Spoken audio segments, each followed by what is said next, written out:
Sometimes you see a fabric and you know immediately what it should be. It just calls to you. Pick me, you know what I should be, regardless of skill, opportunity, and in my case, the weather.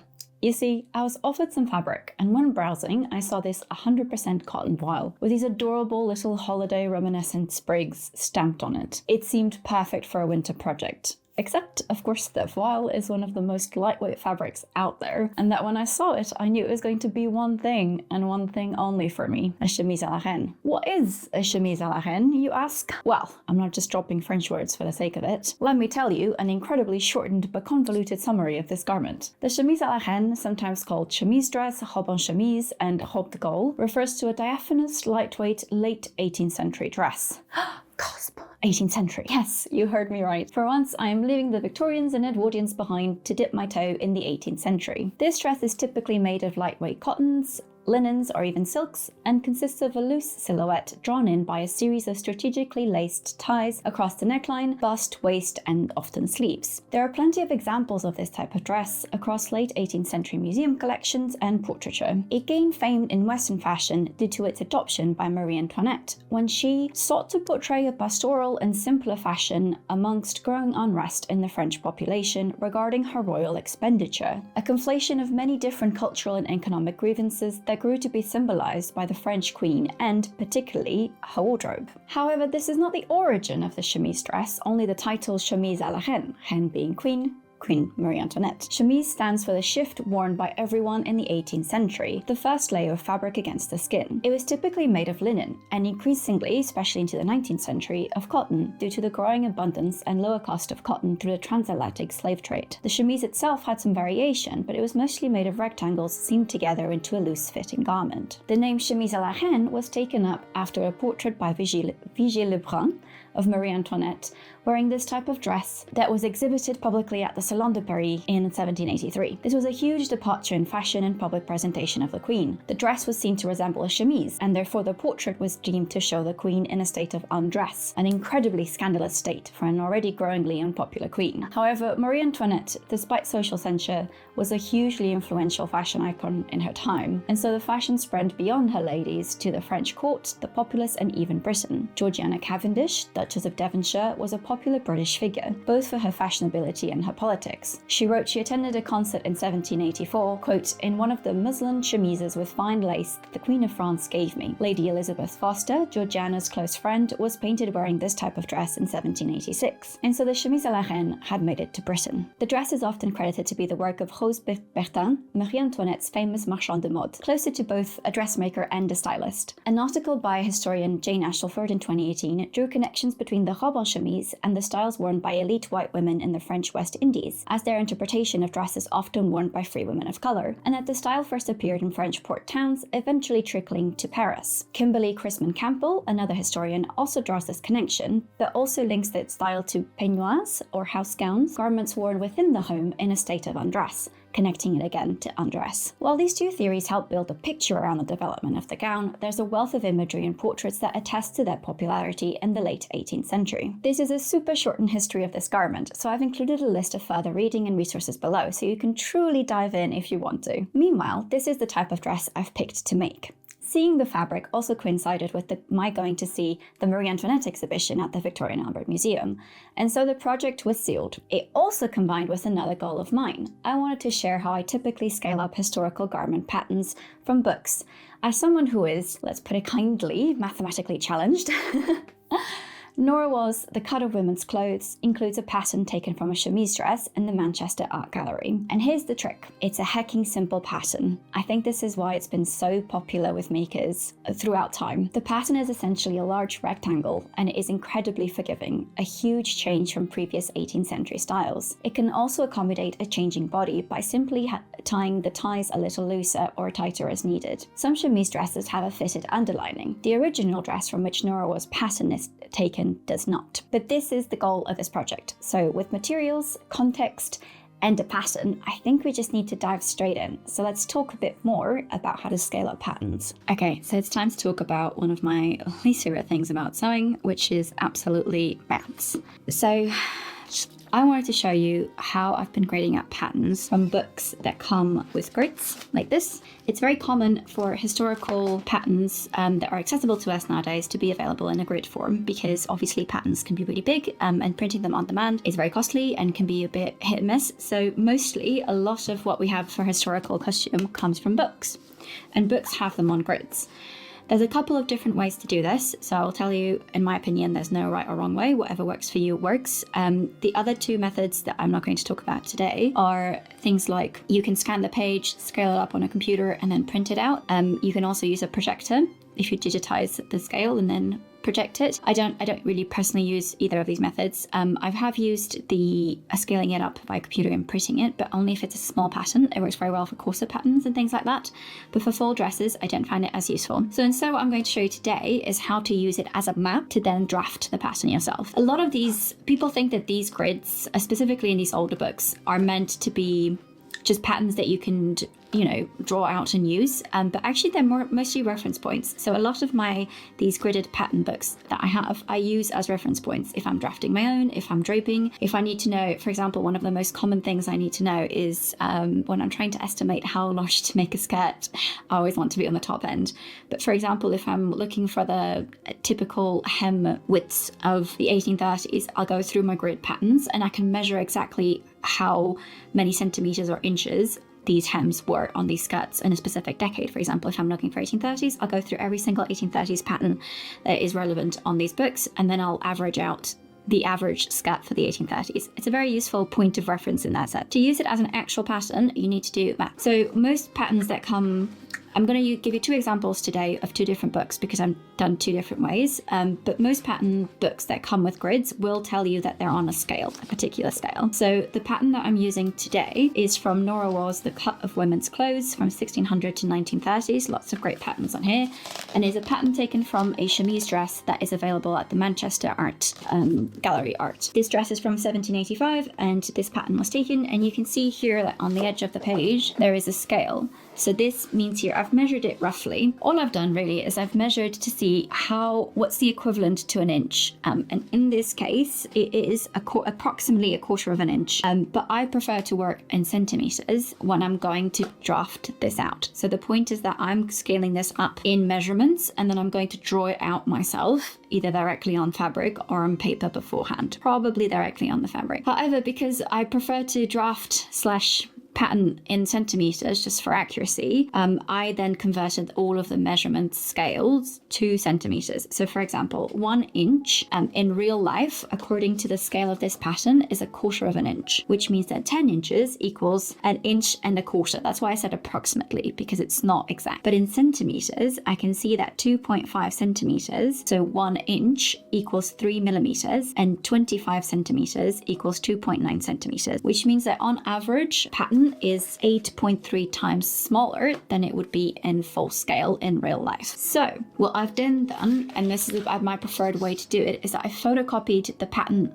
page, and then I've done all the math. So I've measured each little bit that I will need to draft this up, including trying to map it out in straight lines and rectangles. For example, over here you've got the armhole, and what I've tried to do is when I'm going to draw this out, I'm going to need straight lines to then figure out this curve. So I will also try and plot this out so that it's straight, and then measure how much of that difference will be. So for example, I've also measured the depth of the armhole here so that I can more accurately plot it out. And then I've multiplied that measurement by my scale, which is 8.3. So for example, the center front of this dress measures 14.2 centimeters on the paper, which times 8.3 is 117.8. So that would be from the neckline down to the hem. That to me seems fine. Obviously, this isn't going to be 100% accurate because you are rounding things up and down. And the other thing is, obviously, I'm not a mathematician, so there might be more straightforward ways to do this. But as someone who's not naturally math inclined, this seemed to be the most straightforward way to do it. And I wanted to show you this specifically because it includes two different aspects, which is number one, this is quite an easy pattern. It's basically one big rectangle with some slight curves and slight deviations, which means it's a really good way to practice a new skill. And secondly, because it has that tricksy thing of having to change it from inches to centimeters. but it should work out nonetheless. So what I then have done, which is quite important as well, is this obviously that this pattern was taken from an extant garment that was made to specific measurements that are not my own. So then I tried to figure out what I would have to change on this flat pattern to make it fit me. So because this is such a loose and forgiving pattern, it's basically a guided rectangle. What was important to me to find out was proportionally to the original waist measurement, how much fabric was used, so that when I gathered my dress to my measurements, the proportion of gathers would be about the same, or it would have the same overall effect. And so for this, I figured out, I couldn't get the exact waist measurement of this dress, but I did instead use a different pattern in this book and figured out the proportion of, because we are given the, you can measure the full width that is gathered, and you are given the waist measurement that is gathered too. You can figure out the proportion of gathering. And in this case, the proportion of gathering was about 5 times. So the rectangle, the amount of fabric that's going to be gathered down to the waist size is about 5 times bigger than the waist measurement. So then I measured and adapted it so that it would be 5 times or approximately my waist measurement. And those are the measurements that you can see in green, so that when I go to draft this out and plot this out on actual fabric or paper, I am using these measurements. I'm not going to change any of the vertical measurements, only the horizontal. That will depend on the project that you're doing. But this, for example, a chemise à la reine is a really good project if you're trying to try a skill like this that's something new and you might find intimidating. The second option is that this book, which is Stitching La Mode, which is by Caroline Dowdall, has a lot of really cool late 18th century plates, and then she's patterned on grids what those dresses might actually look like, and she includes a couple of variations of the chemise à la reine. Now, because my fabric is a little bit see-through, I did want to have a fitted lining just so I could feel more secure in the transparency of the fabric, and so I also scaled up one of the patterns from here.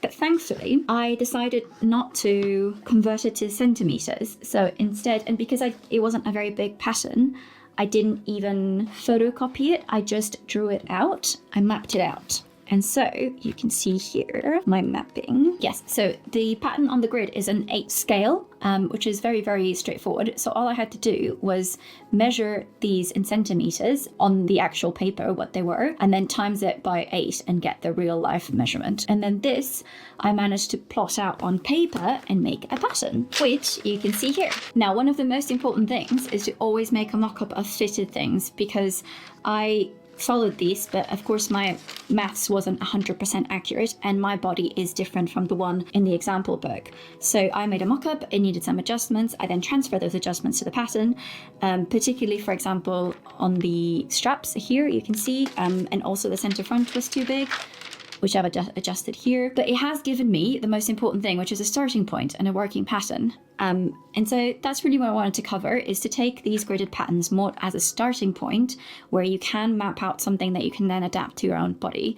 And you can do that. The easiest way is first to do adjustments on basic measurements. For example, if you know your waist is X amount and you know the waist of the pattern is X amount, you can start already by adding what you need or removing what you need, and then making a mock-up. So I am now going to be brave, and I'm going to plot out this pattern that I've worked out for the outer fabric directly on the fabric, and I'm going to cut it out. And the reason I'm doing this is because this is basically a large rectangle that is then gathered down to fit the bust and the waist. So I'm not scared about it not fitting. Again, I would really recommend doing an easy project like this if it's your first time using gridded patterns, just to get a grip of how they work. But I think it's time to dedicate myself to some floor time, some rulers, and to finally get this going.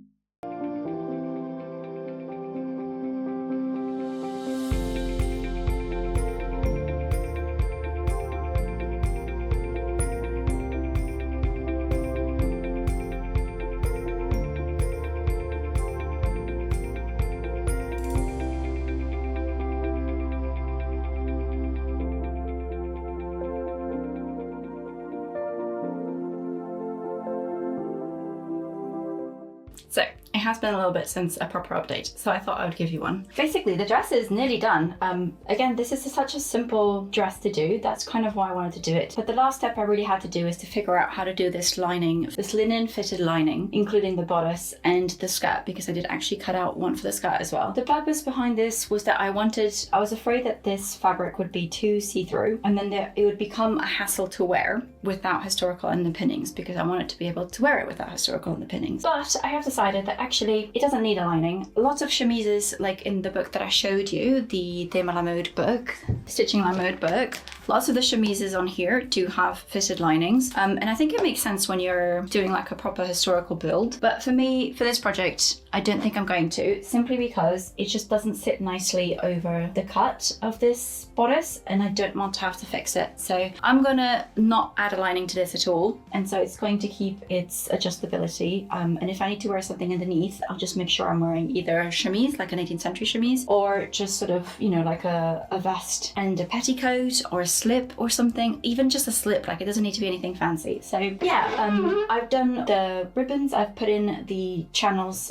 just by top stitching some tape in, and then I sewed on the shoulder, which is this separate piece here. I've gathered them all to fit, so the back is gathered, and I just need to tie it off and finish it because this back is not going to be adjustable. And something I've learned as well is that actually, because I expanded the amount of fabric, it's actually slightly too much fabric. I didn't realize this would be possible, but that's what it is. And then the last thing I have to do is set in the sleeves, and I also need to finish the center front by just whip stitching this, but I think I actually need to seam it. I think I need to seam it from here down. Yeah, I don't know why I thought I didn't need to do that, but I do. So I'm going to seam this by machine and then finish the seam. I might just do a French seam actually, like the rest of the seam. And then the top here will just be tied closed. And then I'll see if that sits nicely. If not, I might add a facing inside or maybe some snaps. I know that's not necessarily historical, but I need to do what I need to do to make sure I'm comfortable in this dress, otherwise I'll never wear it. And overall, this is a really quick and easy build. And after I sized up the pattern that one time, I haven't really had to do much else to changes to it. So obviously, because this is just gathered to fit as needed, goes fine. The straps I did alter slightly because they were too small. Actually, I can show you that. And this is something I learned just by pinning on the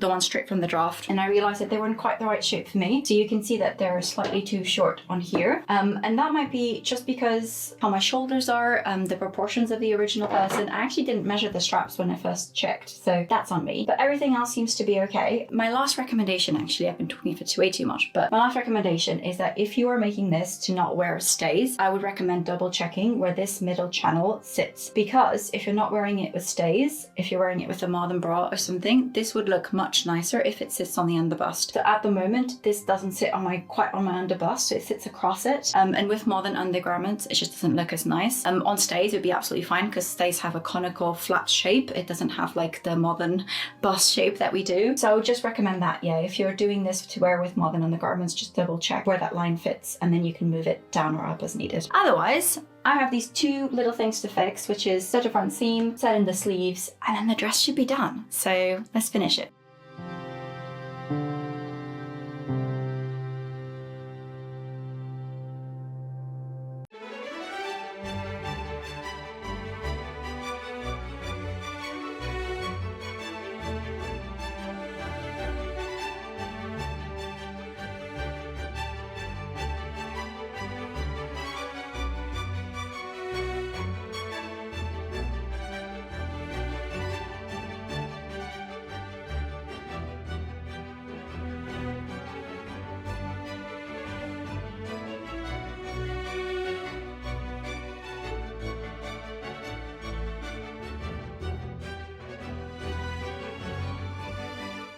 I also wanted to show you just very briefly the dress over normal, like modern undergarments. So I'm just wearing normal undergarments here, and I think it works actually. I was really worried about this line here because obviously on a conical shape it makes more sense, or you could have positioned it under the other bust, but this is just over the bust, and actually I think it doesn't look too bad. The one thing I do find is that the little ribbons from tying it do pop out a lot easier, and you could, if you're uneasy about this like being open, because technically it is, You could just pin it shut with a normal pin or just a safety pin or whatever you like, because then it does get kind of lost in the gathers, and you could also use it to secure down those little ties. But otherwise, I do think it works. I think it's very cute. Yeah, maybe I would be able to style this for every day. I'm not sure, but it is a little bit see-through, so I think you would need either tights or skin color matching underwear, or shorts, or a petticoat, or just a slip, anything really. But otherwise, I think this is great. I'm really happy with this, and I think come summer, even though I made this as sort of a holiday outfit, I think come summer this will get a lot of use as a little summer dress. So yeah. And that is it. Thank you so much for watching this sort of impulse project with this beautiful fabric. I am so happy with it. I think I've learned a lot, specifically about checking the vertical measurements as well, even though I checked the sort of waist length and I thought that would be fine. But the positioning of the ties here is really important for that shaping. And so I think that's the only thing I would really change. Maybe slightly less fabric, because I did add a lot, and it makes the gathers here really tight. Like, this is as tightly gathered as possible, and it is a little bit loose when I wear my stays. So maybe there is such a thing as too much swish. But otherwise, I'm super happy with it. I think it's super cute, it's super lightweight, and actually I was worried about the opacity, but I'm just wearing my shift underneath, and I think that's fine. Yeah, I think that's totally fine. And you can see I'm wearing purple stays, and you can't really see the purple through the fabric. So yeah, I think adding these little accessories like the kerchief here and then the velvet sash really just brings it all together. And hopefully I'll have somewhere to wear this to at some point, because I absolutely love it. I think it's so cute and it's so comfortable, so lightweight, so swishy. So yeah, I might try and make another one of these, but maybe a more modern version. We'll see. Thank you so much for watching. If you like this video, like, subscribe, comment, whatever, and tell me how would you style this, maybe if I wanted to try to wear this for every day. And don't forget to check out Longan Craft, who very kindly sent me this fabric. So yeah, thank you very much, and see you all soon.